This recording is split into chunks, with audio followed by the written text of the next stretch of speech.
Hello guys, welcome back to the fifth lecture of RCC.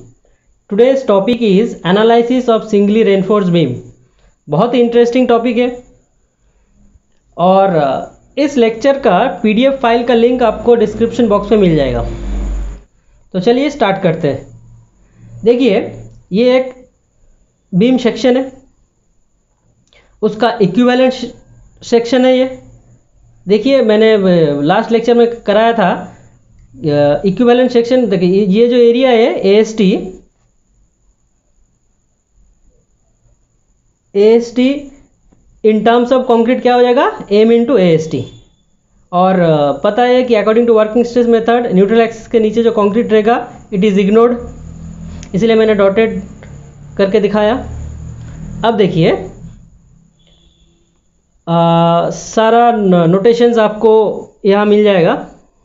तो B क्या है, B is the width of the beam, small d is the effective depth and capital D is the overall depth and XC is the critical neutral axis. So what is critical neutral axis? The neutral axis corresponding to permissible values of stresses of concrete and steel is called as critical neutral axis. तो हम लोग इसको कैसे determine करेंगे, देखिए by similar triangle method, by similar triangle properties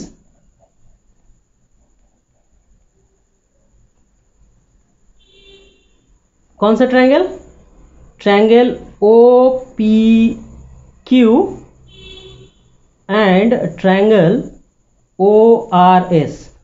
या stress diagram में notice कीजिए मैंने मार्क किया हुआ OPQ एंड ORS, ये दो सिमिलर ट्रायंगल है। तो मैं बोल सकता हूं कि PO by PQ is equal to OS by RS। ठीक है, अब OP क्या है, OP is XC critical neutral axis, depth of critical neutral axis। PQ क्या है, PQ is sigma CBC, sigma CBC equal to OS है ये portion कितना है, D minus XC by RS का वैल्यू है सिग्मा ST बाय M। ठीक है, अब इसको अरेंज कीजिए। अरेंज करने के बाद एक मिनट, कुछ इस तरह होगा, sigma ST by M by sigma CBC is equal to D minus XC by XC। Next page में चलते हैं।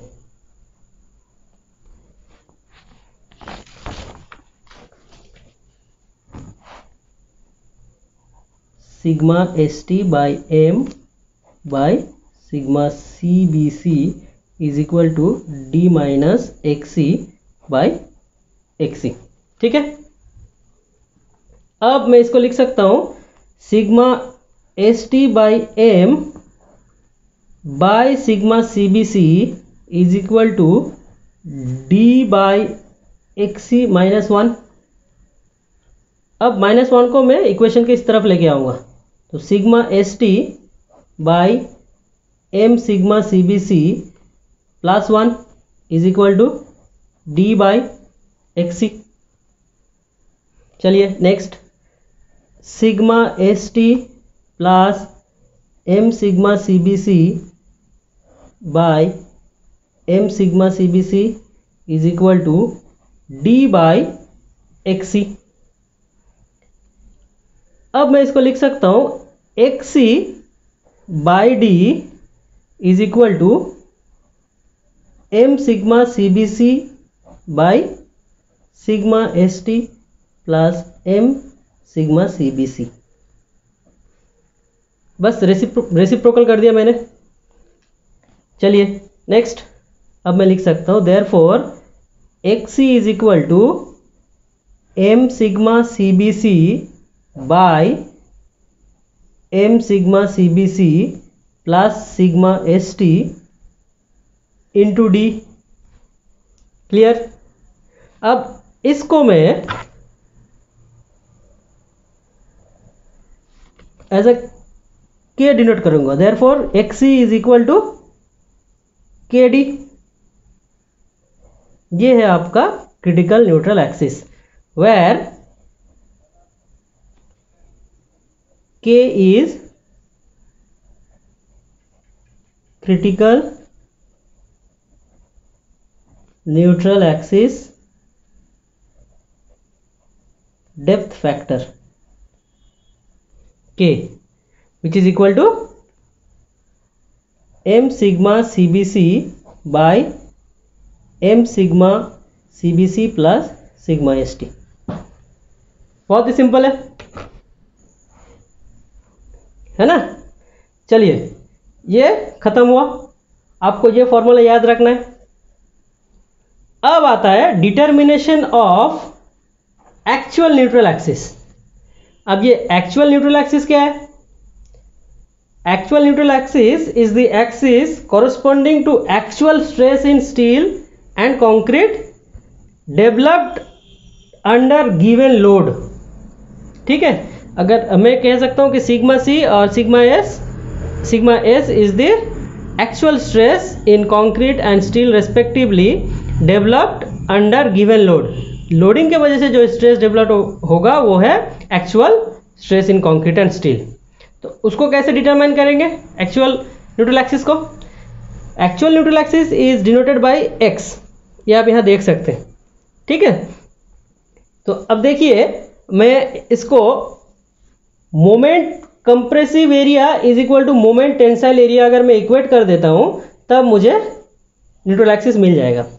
देखिए ये फिगर देखिए, मोमेंट कंप्रेसिव एरिया मतलब कंप्रेसिव एरिया का मोमेंट और टेंसाइल एरिया का मोमेंट इक्वेट करूंगा दोनों को, तब मुझे न्यूट्रल एक्सिस मिल जाएगा। देखिए कैसे होता है ये, ध्यान दीजिए। Moment is equal to area of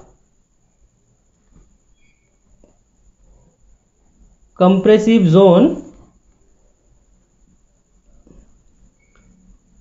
into CG equal to area of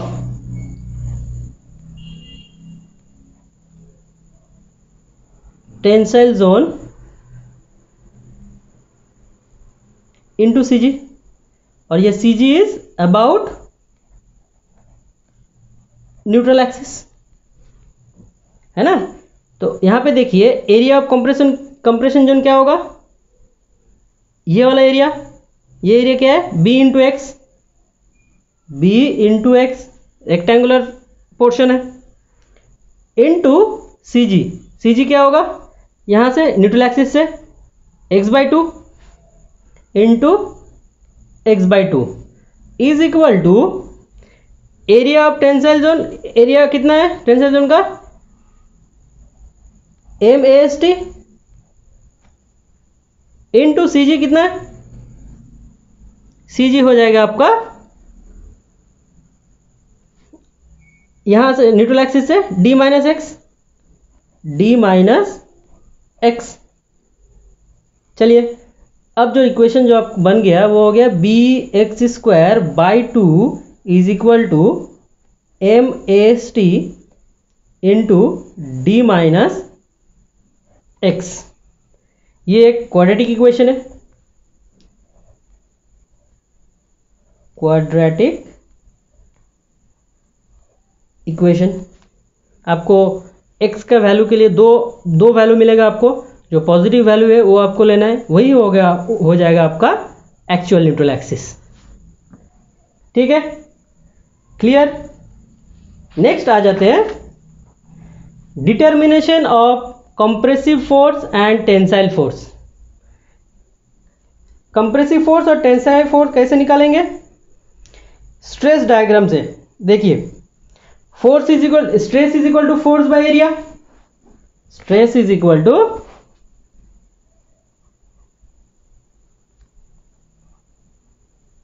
force by area. चलिए, compressive force is equal to stress diagram area in compressive zone. ये जो स्ट्रेस डायग्राम है इसका एरिया अगर मैं कैलकुलेट करूंगा तो मुझे कंप्रेसिव फोर्स मिल जाएगा। ठीक है, तो चलिए देखिए, B इंटू, ये B में क्यों लिख रहा हूँ ये मैं बाद में समझा रहा हूँ। पहले एरिया क्या हो जाएगा, area of this triangle is half into base into height. तो हाफ इंटू बेस क्या है, सिग्मा CBC, और हाइट क्या है, XC। तो half sigma CBC into XC into B। ये इंटू B क्यों, क्योंकि ये जो स्ट्रेस डायग्राम है ये एज पे है, it is at the edge, ये जो स्ट्रेस है। तो throughout the width of the beam मेरा सेम ही स्ट्रेसेस रहेगा, तो इसीलिए हम लोग मल्टीप्लाई करते हैं B से। एक मिनट रुक जाइए, मैं थोड़ा 3D डायग्राम से मैं थोड़ा समझा देता हूँ। सपोज मान लीजिए ये आपका एक इस तरह का एक बीम है।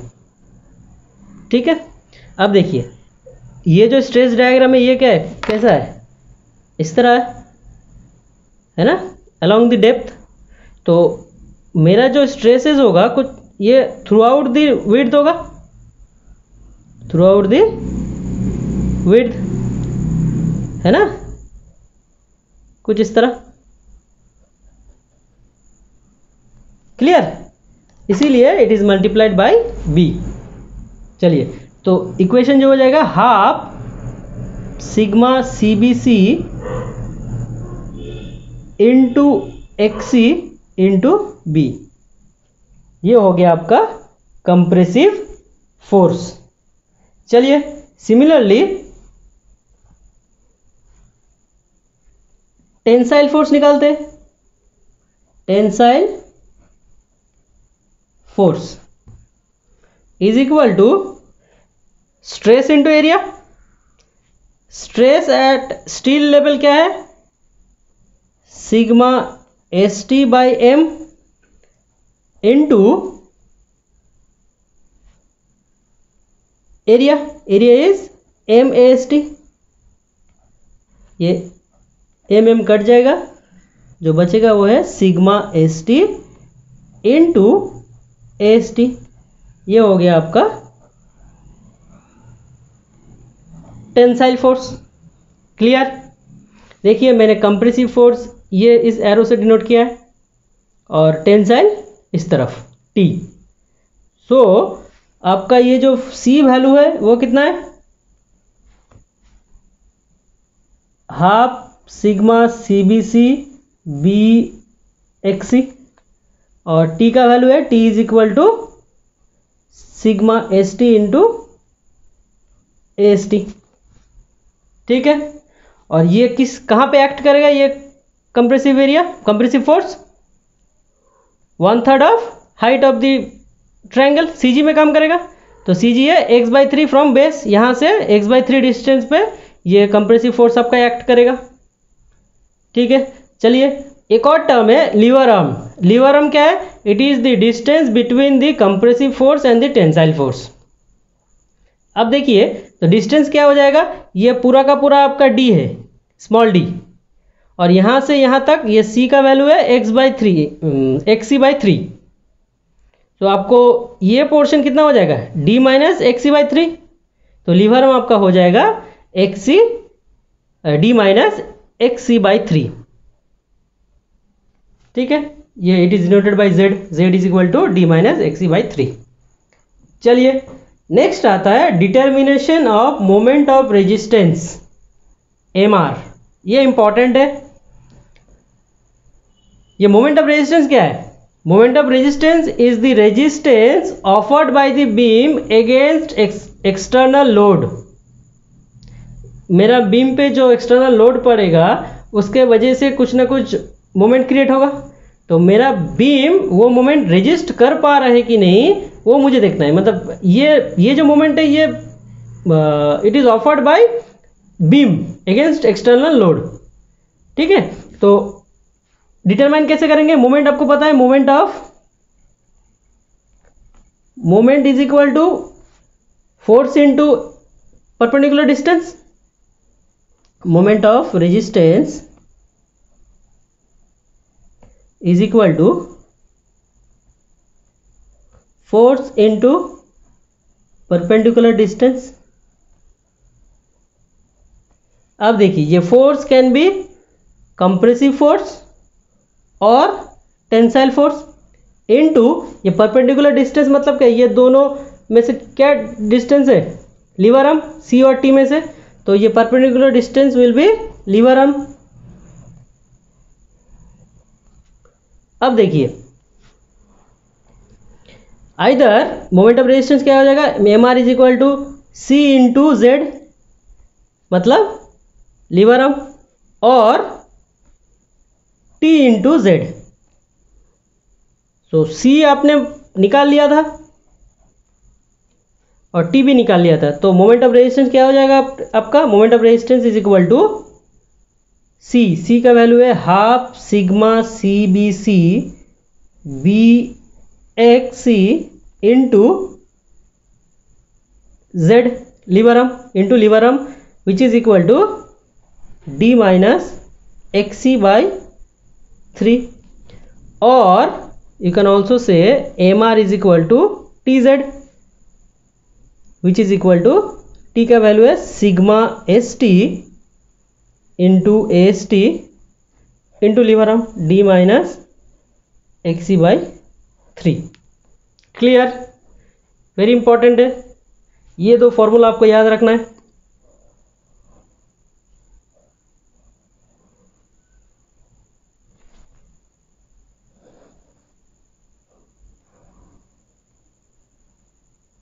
ठीक है, चलिए next.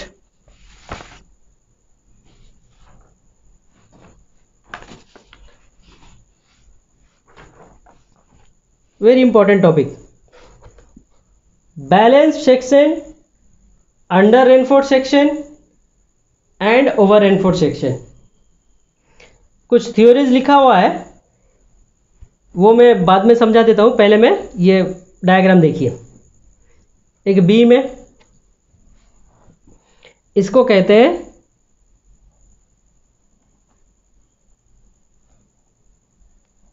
Balance section. Balance section मतलब देखिए, ये बैलेंस सेक्शन में permissible compressive stress in concrete and permissible tensile stress in steel reaches eight the same time, simultaneously वो रीच करेगा इट्स लिमिटिंग वैल्यू। इसका मतलब जो सिग्मा सीबीसी का जो वैल्यू है और सिग्मा एसटी का जो वैल्यू है वो at a same time it will reach, उसी को कहते हैं बैलेंस सेक्शन। अब कब होगा ये? When x is equal to X C, तभी होगा। ये देख सकते हैं आप, x is equal to X C, तब क्या हो रहा है कि जो स्ट्रेस वैल्यू है it is maximum and it is reaching at the same time, है ना। चलिए नेक्स्ट आता है under reinforced. Under reinforced section, ये कब होगा? When x is less than xc, actual neutral axis is less than critical neutral axis. चलिए इसको थोड़ा समझते हैं। अंडर रेनफोर्स्ड सेक्शन में क्या हो रहा है, देखिए आप ये फिगर से देख सकते हैं कि स्टील का परमिसिबल स्ट्रेस पहुंच चुका है, रीच हो चुका है, लिमिटिंग वैल्यू जो है वो रीच हो गया, it has reached it permissible stresses. अब कंक्रीट में देखिए, कंक्रीट में अभी तक परमिसिबल स्ट्रेस जो है वो रीच नहीं हुआ है, अभी लोड ले सकता है। अगर मैं लोड और बढ़ाऊंगा तो मेरा जो कंक्रीट है वो लोड ले सकता है, वो और स्ट्रेस डेवलप कर सकता है, लेकिन स्टील नहीं कर पाएगा। सो इस टाइप ऑफ फेलियर को कहते हैं यील्डिंग ऑफ स्टील। किस टाइप का फेल होगा ये? Yielding of steel. Clear. Next आ जाते हैं over reinforced section. Over reinforced section ये कब होता है? जब x is neutral axis is actual neutral axis is greater than critical neutral axis. ठीक है, यहां पे देखिए क्या हो रहा है। अगर x is greater then xc तब क्या होगा? देखिए कि permissible stress in concrete has reached it limiting value. But अब यहां देख सकते हैं कि स्टील जो है अभी तक stress value permissible stress value में पहुंचा नहीं है। मतलब क्या है? और ज़्यादा लोड मेरा स्टील ले सकता है लेकिन कंक्रीट नहीं ले सकता है, कंक्रीट फेल हो जाएगा यहाँ पे। तो उस टाइप ऑफ फेलियर को कहते हैं क्रशिंग ऑफ कंक्रीट। ठीक है, very very danger, it is very very danger. क्यों? क्योंकि concrete is brittle material. It fails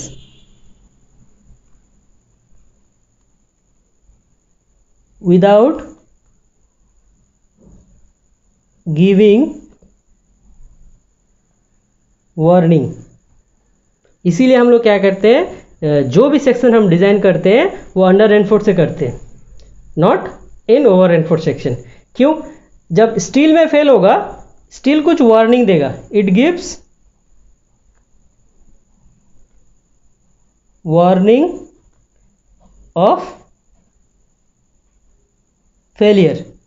but concrete क्या है, वो वार्निंग नहीं देगा, वो अचानक फेल हो जाएगा, पूरा बिल्डिंग कोलैप्स हो जाएगा, है ना। इसीलिए हमेशा जो हम लोग क्या रिकमेंड करते हैं, code recommend that the section should be design for under reinforced section. और इसमें क्या है, ये जो फेलियर होगा बैलेंस सेक्शन में, कॉम्बिनेशन ऑफ